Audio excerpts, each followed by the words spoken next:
तर दुसरीकडे शरद पवार असं म्हणतायत, राहुल गांधींना भेटायला गेलो होतो, नाव विचारलं तर आठवत नाही असं म्हणतात. किती खोटं बोलावं माणसानं, असंही प्रकाश आंबेडकर यांनी म्हटलंय. राहुल गांधी विरोधी पक्षनेते आहेत, कोण येतं कोण जातं याची नोंद ठेवली जाते. ज्या दोघांना येऊन गेले त्यांची एंट्री राहुल गांधींच्या घरी असणार, असंही प्रकाश आंबेडकर यांनी म्हणत शरद पवारांवर निशाणा साधलाय.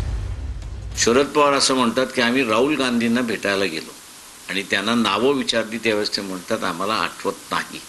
किती खोटं बोलावं याला तरी असणारी एक सीमा आहे असं मी त्या ठिकाणी मानतो. राहुल गांधी हे असणारे विरोधी पक्षाचे नेते आहेत. कोण येतं आणि जातं त्याची असणारी सगळी नोंद त्या ठिकाणी ठेवल्या जाते.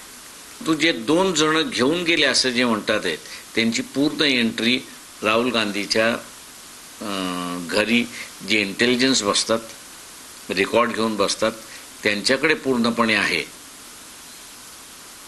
तेव्हा ती एक्स्ट्रॅक्ट तुम्ही ज्या दिवशी गेला त्या दिवसाचं रजिस्टर म्हटलं, शरद पवारांबरोबर 2 माणसं कोण होती ती नावं येतात, ती नावं तुम्ही जाहीर करू शकता.